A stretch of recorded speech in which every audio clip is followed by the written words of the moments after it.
Welcome to this episode of the Reel Spiel Podcast, where I'm really delighted to be joined by Jonny Ross, where we went on a walk and a talk to talk all things marketing, SEO, websites, TikTok and AI. I was really delighted to get Jonny on the podcast. He's one of my very first clients that I got when I started out in business, one of the first people I met. He taught me loads, so I was really excited to welcome him on and tell you loads as well. Welcome to the Reel Spiel Podcast. I'm here with Jonny Ross. Hello. Hey, Jonny. Hi. We've obviously known each other a long time, but we've kind of reconnected in the last few weeks and actually met up again. And you're great at what you do. You're one of the first people that I met when I started my business. And I don't just say this because you're here and the camera's here. You actually helped me get started, really, with clients and freelancing and doing that sort of thing and help the business grow, which was great. And you're involved in loads of things, and you now do Fleek Marketing and Fractional Marketing and lots of things which we'll get into. Fingers in lots of pies, I always think, and lots going on. But we'll go on a walk and a talk. We're going to talk mainly about SEO, TikTok and AI, right? Sounds good. That's the main things of today. Got some questions. We'll go see nature. And we've got Hugo here, Jonny's dog, which I'm very excited to have. Little toy poodle. Who's hiding from camera. He's only about just over a year old. A year old. I thought, I'm going for a walk. Yeah. He needs a bit of exercise. Why not bring him with? Yeah, 100%. And we're here at Carrwood Park in Leeds, that's where your office is based, This right? is where my office is based. Yeah. And I've been here for, maybe 10 years. And it's beautiful grounds. I thought, may as well use the grounds here. 100%. Yeah. Well, let's go for it. We'll walk this way, and we'll go over. So, the first thing, you've actually just told me a little bit about it, but we'll tell the people what is a fractional CMO, right? CMO, A fractional CMO. yeah. What is a fractional CMO? Fractional CMO, so it's a CMO, Chief Marketing Officer. Fractional being the point that it's a bit like an interim. So you can get, for the same quality of having a full-time marketing director, you can hire someone like myself who just comes in perhaps a few hours a week or a day a week, but get just the same amount of value in a much shorter, more efficient time. Okay. And obviously you do more than just that. So what's everything you do? What do you work on? Let's give some context to our millions of viewers. I guess there's three key things. I've got a marketing agency, fractional CMO, and I also have a 90-day website mastery course, which is all about helping small business owners and marketing execs and marketing leaders really be proud of their website. So there's sort of those three things really: the agency, fractional CMO, and the courses. Okay. And what kind of, I guess, businesses would use what? So what businesses might use the agency? What businesses would you say, they're the kind of businesses that need a fractional CMO? And what kind of... No, that's a really good question. So typically for the agency, we're either building websites or we are running marketing campaigns. So from the marketing campaign point of view, it's businesses that don't typically have a marketing department, or perhaps they need to outsource because they need support. Yeah. And then in terms of building websites, you've got a number of different types of clients, but whether it be e-commerce or business to business, someone that's just wanting, that online presence that's going to engage their users and ultimately turn leads into sales. Yeah, that's what it's all about, really, isn't it? That's the function of it, turning leads into sales and bringing leads in and growing businesses. There's no point creating a website just for just for having a brochure online. That's not what I'm interested in doing. Yeah. This is all about making a website work for you, work hard for you, 24 hours a day. Yeah, 100%. And by the way, isn't this gorgeous? I was going to say, this is why I brought you here. This is so nice. This is your office. Well, not quite outside. I thought our office was all right, but this is way better. You've got it's really nice, isn't sorts. It? I know. So it's really nice. They do they do a party out here, which is really nice. Okay. Anyway. Nice. No, nice. So when I first met you, and the work we first did together a lot of it was about SEO. Yeah. And I remember I filmed loads of SEO workshops you did, and people had great things to say, and it's a while since that now. I think that was about 2015, 2016 we used to do that, and what's SEO like in 2023? I guess what is it today? Yeah, so search engine optimization, that's where I sort of came from. I suffered a Google penalty on a sunglass website back in '99, learnt a huge amount, and so SEO is deeply through me, and that's where I started out doing SEO, but then ended up going into marketing. Yeah. In terms of where SEO's gone, actually, whilst Google's changing on a daily basis and the algorithms continue changing, and of course there's been big changes and some people are saying SEO's dead and whatever else, the reality is that it's all still about common sense. Yeah. It's about understanding what Google is trying to achieve and understanding what it wants from websites, what it wants from businesses, and playing their game. And nothing has changed in terms of even in terms of the technical. It's the common sense is still there. Okay, and it's interesting that because you say it's dead. I'm not fully into SEO, but my understanding is like it's actually a really critical part in reality of like, yeah, you've got your AdWords and you've got all this stuff you do, but it all works together and longer term it makes massive benefits. Yeah, it totally works together. You would be right to be using pay-per-click campaigns because that gives you instant results. It also gives you the ability to be able to buy data, to understand traffic, to understand what pages might work, how pages convert. But search engine optimization is your long-term strategy in terms of reducing your cost in terms of attracting traffic and being relevant. And yeah, it's the long-term solution. Yeah, 100%. Okay. And how, I know it's a lot of common sense and you've mentioned a bit there, but how are businesses using it today? How are you using it? What are some maybe like top tips for best practice, best use and best value for businesses? Yeah, the best practices for search engine optimization comes back to the real basics, which is there's two sides to search engine optimization. There's the website itself and there's everything off the website. So on the website, it's all about the keywords, the content, the technical aspect, and then off-site it's what are people saying about the website? Are people linking to you? Are people talking about you? And more about the reviews and the reputation, and all of that. None of it's changed. So the tips are thinking about the content, thinking about your reviews. Yeah. Okay. And obviously, what we do, we make videos. I don't know. Now you search something and a video is just one of the first things to pop up.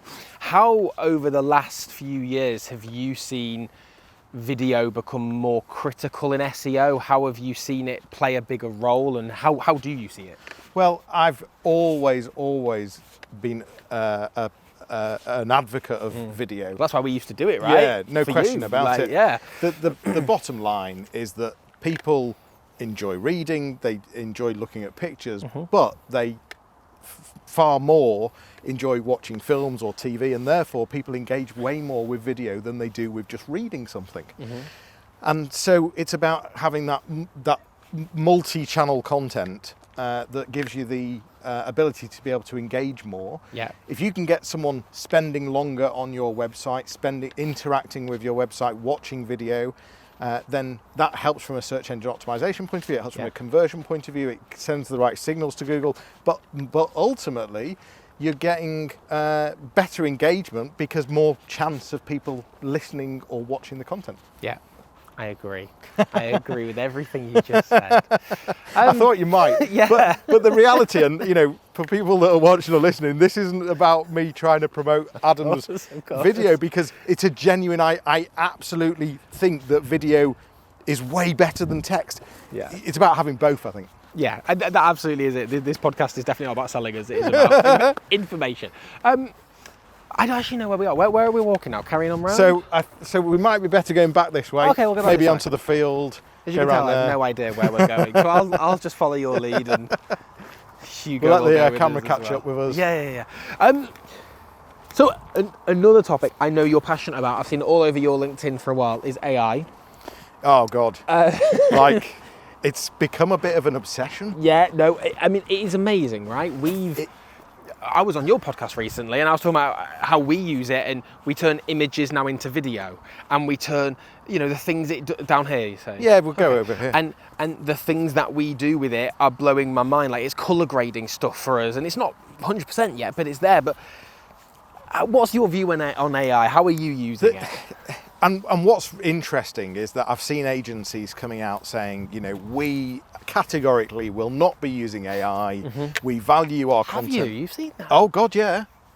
I've missed that bit. Oh, no, totally. Wow, okay. I mean, I'm not going to name them. Yeah, of course. But there's one. But there's one straight away I can think of that has come out categorically, and I've seen others as well that said they are supporting their content writers. It's all about being human. It's all about having very human content, and they categorically will not be using AI. Wow. Which I find really backward thinking. Yeah. The way I see it is that if you want to be left behind, then ignore AI. That's what I was going to say. Yeah, absolutely.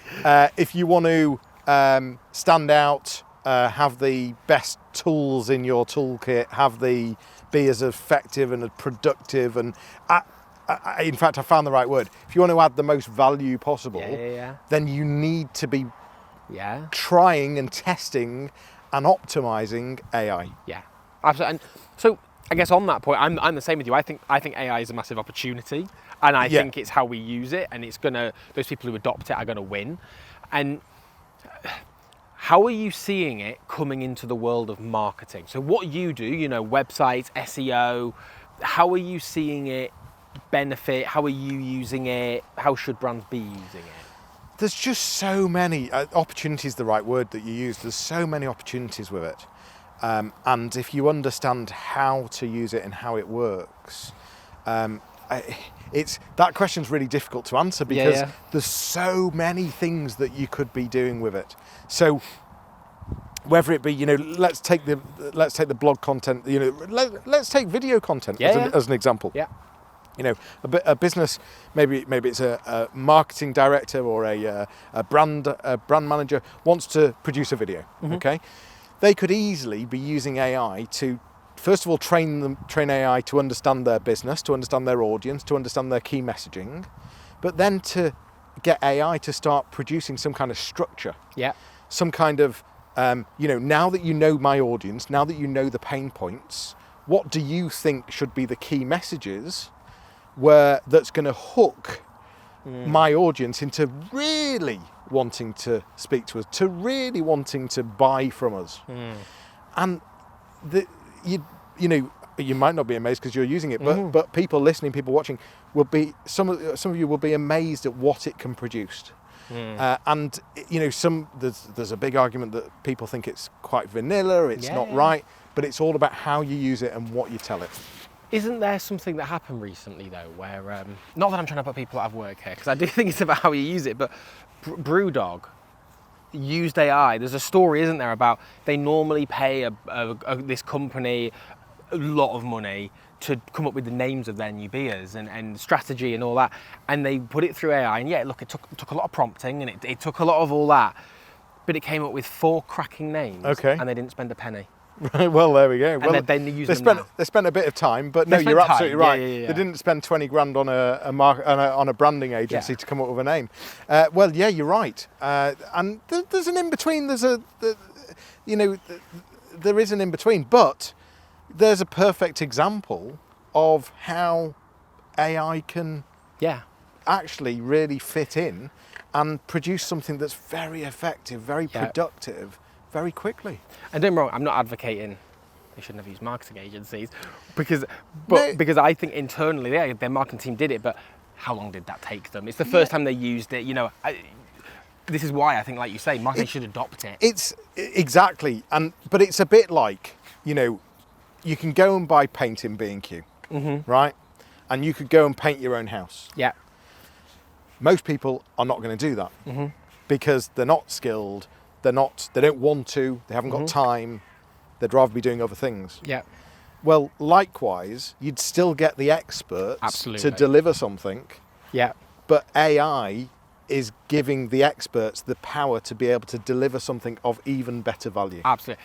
That's how I see it. We've definitely had it in making videos. Yeah, AI can make a bit of a video and AI can put some clips together, but it's never quite as polished. No. It's never quite as good, and therefore it's not going to be quite as effective. And in fact, actually, that's where AI gets its bad reputation. Yes. Where you've got people using it that actually, no disrespect to them because it's all new, Yeah. but don't understand how to use it. Yeah. Or don't have the skill to understand this, to be strategic with it. Yeah. And what, I guess, I know you've been using it a little while now and adopting it. What are some of your top tips, I guess? Not in terms of what to use, but I know some people get frustrated by it because they need to prompt it a lot, or it's not quite doing what I want it to do, or they do one thing and like you say it's vanilla and they go, that'll do. Yeah. What are some of your tips having used it and I think it's about, to some extent, talking to it as if it's a human, to continue the conversation, to continually give feedback. So if something comes out that that for whatever reason doesn't feel right, to tell it why it doesn't feel right and to tell it what you're thinking. So as long as you're it's about having a conversation, imagining that it's a human and imagining and telling it that it's an expert in something. Yeah. So saying, I'm about to ask you something, you are an expert videographer. You've got 30 years of experience. Yeah. Right? Yeah. And then having a conversation. And, that's the way to do it. Yeah. It's really nice, isn't it? You can keep walking So around. I was just thinking, it is really nice. It is. Go back into the sun. Yeah. I don't know if that's good for your lighting, though. No, it's all good. It's not too far from our office. I mean, obviously I've met you here before, but I didn't know all this was out here. I think when we first did some filming here, we actually did it in the car park. Yeah, we did it in the car park and up on one of the balconies somewhere. So look at this. TikTok then. Yes. So I know you're into TikTok. I guess first up, what got you into it? Why do you like it? How are you involved with it? Listen, I'm an early adopter. Yeah. I like shiny new things. There's no question about it. It's that magpie syndrome. Yeah. I like shiny new things. For me, the way I've succeeded well in social media is by being first on the platform. Yeah. Early on. That means that you're organically growing followers, organically growing engagement, and there's for me it's just very clear to see that TikTok has got a big future. And there's a lot of opportunity. I mean, you just need to be on the platform to see some of the stuff that's going on there. Yeah. And I've got a 10-year-old. And she doesn't Google stuff, she TikToks it. Yeah, I've heard this. She believes, I said, why are you looking? Well, it'll have the answer. Yeah. What she says to me, you don't need to use Google. She says, TikTok knows everything. Now, okay, perhaps not, but in that mindset, it's only going to grow. I saw a post on LinkedIn the other day, and it sounds quite villainous, but it was like, it said something like, Google and Amazon are worried because TikTok's coming for them. And I thought that was fascinating, because there's a TikTok shop, and I think that's what that's what Amazon are terrified of, and Google and YouTube, obviously, and TikTok are coming. It's what's big, talking of the TikTok shop, just as an example, because for those that don't use TikTok, it's a bit bizarre when you watch some of these things. But if you go onto the live feed, you only need to scroll through 5 or 6 things before you start seeing what is called TikTok shops, where you've got someone live in a shop environment or even just in their bedroom with a load of product behind them. So it's like a QVC. But it's in their own shop or it's in their own house. And these people are making serious money out of it. Yeah, 100%. Yeah. And so all you need to think about is if stuff like that is going on the platform, just think of the power of that platform. I saw probably because of the algorithm that I'll be on. I got put something on the TikTok shop yesterday that was on my feed. That was like a projector. Okay. A projector that you buy for like 40 quid, and it's a 1080p TV on a wall. Yeah. It's 40 quid, and it's like I nearly bought it there and then because I was like, how good is that? I'm a massive believer. I've not really said we're going to talk about this, but I'm a massive believer that interactive film is a thing of the future. I've said that for a couple of years now, where you're taken through a journey, and I've seen some demos and examples of really, really exciting things where it's like a brand has a video on their homepage, and let's say it says, you're looking for a sofa. What colour do you want? And you in the video will click black. And then it will go through and it will bring up all the black sofas, and then there'll be someone talking you through all the black sofas. And they say, well, what do you want to be made at? And you'll click leather. And then it'll go through all the leather ones. Yeah. And then you eventually buy it in the video. Yeah. And I think that's what TikTok are almost creating, where you're buying it, a journey, and you're buying it in the app. And you can imagine how AI can play a part in that. And be that salesperson even. Definitely. And adapt to the conversation and adapt to what's happening. But all you need to see is in the likes of China, where you've got the streets where you've got hundreds of people all in a row being influencers on the likes of TikTok and Instagram. I don't know if you've ever seen any of the pictures of this, but they're all in they're just in the street, all next to each other, all set up with like some kind of studio outside. So lights, camera, microphone. And it's like a village of influencers, and you sit, and it's a bit sad, to be perfectly honest. But at the same time, if they're doing it for a reason. And it's only becoming bigger, is what I'm trying to say. 100%. Well, I think that's, some people, maybe more people have changed now, but some people still, I think, see TikTok as this thing that young teenagers are on, and people are dancing, and it has transformed so much, the platform, especially in the last 2 years, especially. But I guess where do you see TikTok in 2023 for businesses? So and I was going to bring it back to that as well, because for me it's search engine optimization. So if I'm hearing that people that sort of Gen Z are TikToking instead of Googling, then it's about how can I ensure brands, my clients, future clients, how can I ensure that they're going to be found on the likes of platforms like TikTok? So I was then very interested in TikTok search engine optimization, SEO, and understanding the algorithm, understanding how to get high in TikTok. Now, there's lots of similar strategies, but for me, the SEO part of it was one part. In terms of what other opportunities do I see for TikTok for businesses? Well, it's whether it be a branding exercise, whether it be an influencer, whether it be a personality trying to demonstrate your business. People buy from people buy from 100%. People they like. One of the ways to do that is by showing personality and building trust. Well, perfect way of doing that is building a community on TikTok. 100%. So there's lots of opportunities, and of course there'll be businesses that it doesn't fit, but it goes back to taking an opportunity opens doors. Not doing it potentially leaves you behind. 100%. And I definitely think there's a lot of businesses that don't think they fit TikTok, but actually do. They just don't think of the content, which is why they need people like yourself in there to go, well, hang on, you need it like this. And then they bring the creative people and go, well, hang on, you can make this sort of stuff and it will resonate with your audience because they are here, and it's that sort of thing. It's a difficult question because it's the future, but where do you see TikTok going? And what I'm getting at with this is, I think it happens with a lot of platforms where it's new and it's shiny and it's good. Like Instagram used to have this, and now it's full of ads. And they say a lot of reason is that's why social media platforms have a life cycle, because a lot of people go on a platform, then it gets filtered with ads, then the young ones go, I'm not having this, move somewhere else, and then it happens again. But do you have any insight into where it's going? I guess you could argue that however controversial Elon Musk is, and what he's done by turning Twitter into X, he has definitely achieved getting more engagement. I nearly used the word better. Getting increased engagement on that platform without question. There's been an increase in engagement on that. So whilst I think there is a life cycle, you can reinvigorate things and reinvent things as well. In terms of the future of TikTok, I think Amazon and Google are right to, well, whether they should be concerned or whether they should be worried, I'm not sure. But there's no question that TikTok is trying to become a search engine. 100%. And I think that's the thing to bear in mind in the future. And all they need to do is bring in AI into the equation, and they have a search engine. True. Hadn't thought about it that way. Yeah. Yeah. Well, that. Yeah. I mean, I'm using Google less and less, and instead I'm using ChatGPT. Yeah.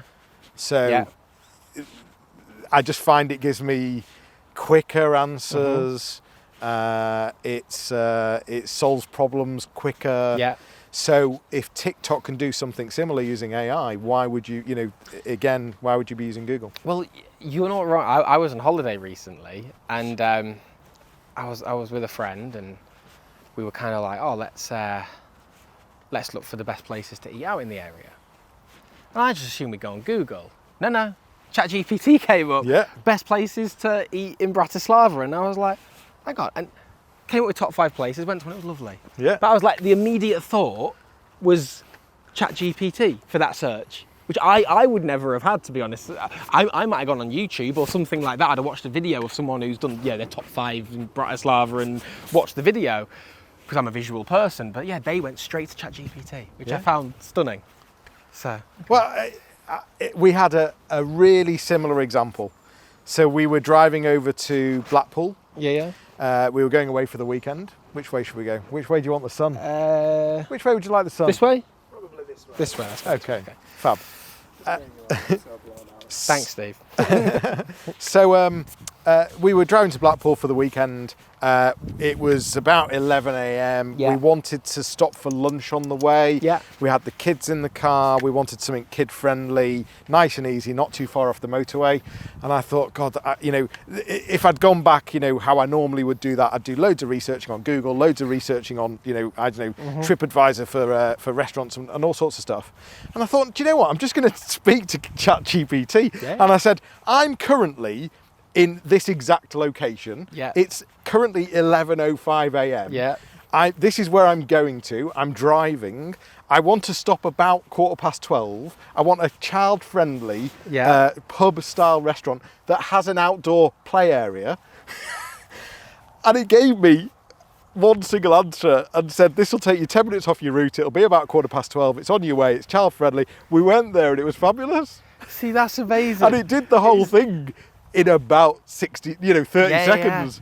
Yeah. And it's like, I find it fascinating. I feel like I'm quite techie, and I've not gone that far with it. And I'm like, I need to start doing this. it's about giving it the detail. Yeah, of course, absolutely. If you just, it's like if I turn around to you and say, right, which is the best restaurant in Manchester? Exactly. Yeah. Well, what's the criteria? Yeah. Who's going? Where are you? What day? Is it lunch? Is it dinner? Is it, where are you? Yeah. What type of food do you like? What type of food don't you like? How much do you want to spend? Yeah, absolutely. And it is exactly what it is. Oh, I think Hugo's warmed the camera. That was a nice shot, I bet. I bet that was a nice shot. So I guess to wrap up a bit, marketing, I in a lot of ways feel, maybe sorry is the wrong word, but I feel sorry for marketing managers, because marketing is such a big subject, right? There's so many things they're expected to do, and the marketing mix has so many things, and a lot of people are expected to be experts at it all, and like all this sort of stuff. But we've spoken a bit about marketing 2023 and spoken about a lot of things. What are you seeing as trends? Where are you seeing it going? What kind of things do you think are going to be becoming really effective over the next few years? Yeah, gosh, that's a big question. I know. Yeah, it is, isn't it? You've nailed it with there's so many things. Yeah. And it's difficult to not get sidetracked. For example, we've talked about TikTok, and we've suggested that people should be buying into that, but it might not be right for certain businesses. Yeah. So it's all about always being strategic, and it's all about always understanding who the audience is, who the personas are, who you're trying to, what exactly you're trying to sell. And it's only when you've got very clear clarity on that it's then easy to understand where to focus. Yeah. So what are my predictions? Well, unfortunately it's everything we've just talked about, really. Yeah. Because it's about how can you bring AI into everything that you do to make everything more effective and more productive? How can you use video more? And how can you ensure that you're on platforms that are the future? And and some of the some of where you can use AI really well in terms of marketing is, for me, all about repurposing. Yeah. So you take this podcast, for example. Yeah.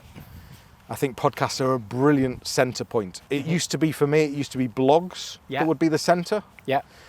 But now I believe it's a podcast that's the centre. I really genuinely believe this, and that's why I've got my own podcast. Yeah. Jonny Ross, Fractional CMO, just in case you're looking for it.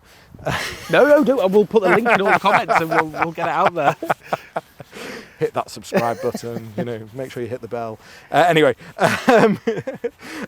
but for me, it's about having using the podcast as the centre piece, and then being able to turn that into, repurposing it into all sorts of different stuff.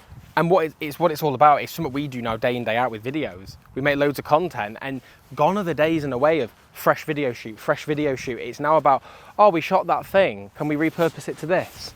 And it's even more so than just snippets from what you've got. It can now be used over years if the content's relevant, and reusing it with new messages. Yes. Do you know what I mean? Yeah. And that filters to all different kinds of marketing. You can take it way further than what's even been discussed today. You could then turn into, not just repurpose with the content that's currently being recorded, but turning it into deeper content. Yeah. So taking the idea of let's say TikTok SEO, for example, but then producing a whole series of content around that. Yeah. Just from having it on the podcast as a starting point. Yeah. So it opens not just for repurposing, but also for creating additional new content as well. Yeah. What I've taken away from today, which is really exciting actually, it's not what I thought I would take away, it's a really exciting time in SEO. As in, there's so much going on with the platforms, and Google maybe will have monopoly soon, and it's all changing, and it's actually a really exciting time, and it's changing quite a bit. It's also to some extent worrying, because one of the things from an SEO point of view, and if you talk about generative AI and how AI is helping with search, what you tend to find is you get one result instead of 10. Now that's brilliant for the user, but the concern and the worry that businesses could have is that how do they become that number one? Yeah. So whilst it's an exciting time, it's also a bloody crucial time to ensure that you actually do become that number one slot. Yeah. And we haven't, final thing, I'd be silly not to bring it up, seeing as it's a podcast by a video production company. The one thing we've not really spoken about, we've spoken about Google who own it, but we've not really touched on YouTube. Obviously there's TikTok, and I think YouTube are getting a bit worried by TikTok and stuff like that, but how do you see YouTube today? Because I personally feel like it was massive a few years ago. It actually kind of went away a tiny bit from where it was, and it's actually now kind of coming back. Yeah, I think YouTube totally has a place. I think especially for long form content, but at the same time, there's no question that users want to engage with shorter form anyway. Yeah. So that's why you've got YouTube Shorts. You've got the live feed. You've got the podcast feed. You've got the video feed. You've got all sorts of different feeds now on your YouTube channel. My instinct is there's no one. It doesn't feel, even dare I say TikTok, it doesn't feel that they're going to take over something like YouTube. Okay, interesting. I think that on TikTok you're expecting that very short form content. Whereas if you're looking for something a bit more in depth, then I think you would go to YouTube. Okay. I'm questioning myself as I'm saying it, but I do believe it's got a place for the foreseeable future. It is definitely my feeling. I remember when I was first starting out and people were asking me about YouTube, and I was saying, 2-minute videos, 2-minute videos, 3-minute videos.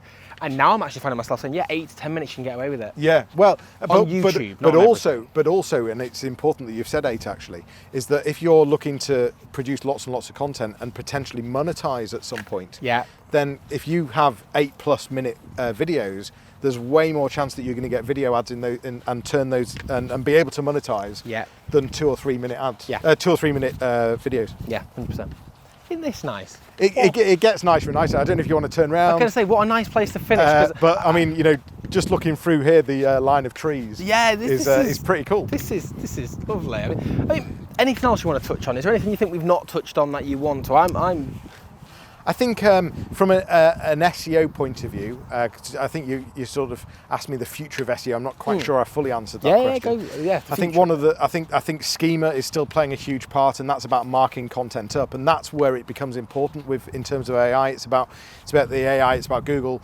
It's about whatever the search engine is, thoroughly understanding the content. So not just being able to read it or listen to it or see it, but being informed very clearly what that content is, what the theme of it is, what the topic is, what it's related to, you can use something called schema to be able to very clearly mark up content, and that's a very big part of search engine optimization. Dare I say, it's still about backlinks. Yeah. You know, you're going back 25 years or more.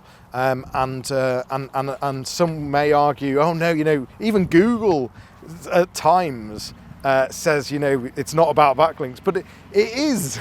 Yeah. All you have to do is just look at the data, and Google still says that they're looking for third-party sources to understand relevancy, to understand trustworthiness, and all of that sort of thing. And the only way you get that is from backlinks. Yeah. Okay. So of course they're saying don't buy backlinks. But if you look at competitor analysis and look at why pages rank, they've all got backlinks. Okay, yeah, interesting. Thank you for that. It's a that pleasure. was amazing. All that knowledge, we've covered. I feel like we've covered a lot. Covered a lot. I don't know how long we were there. Maybe half an hour, 40 minutes. I don't know. So that's amazing and lovely to see you again. Likewise. Great to catch up. This is the bit, as you said, where we kind of say thanks for watching. We're on Spotify, we're on YouTube, so like and subscribe. Hit the bell, you said, right? Yeah. And you've got the Jonny Ross, I was going to say, Jonny the Jonny Ross Ross Fractional CMO podcast. So search that up. I was on it a couple of weeks ago, so there's an episode there, and I know you release them every week, 2 weeks? It depends, but every week or two, yeah. Okay. Yeah. So similar to search that up, like and subscribe to that as well. Thank you for coming on. Great to see you. And yeah. Thanks. Maybe. Yeah. Thanks very much for having me and for having Hugo Pleasure. as well. No, thank you, Hugo, and for coming along and listening to us. And it's been really enjoyable. What a nice way and a different way to do things. Yeah. And you know what? That's what good marketing is. Absolutely. Standing out, doing something a bit different. Well, that's what we thought about it. We'll do it a bit different. Why not? So, Steve, maybe you want to end on this beautiful scenery behind, and the trees, so lovely. And Jonny, thank you very much. Appreciate it. Absolute pleasure. Hope you enjoyed that episode of the podcast. I had a really great chat with Jonny. I learned so much. I hope you did too. If you enjoyed that, if you got loads of value from it, we release them every 2 weeks on YouTube and Spotify. So like and subscribe, and we'll see you on the next one.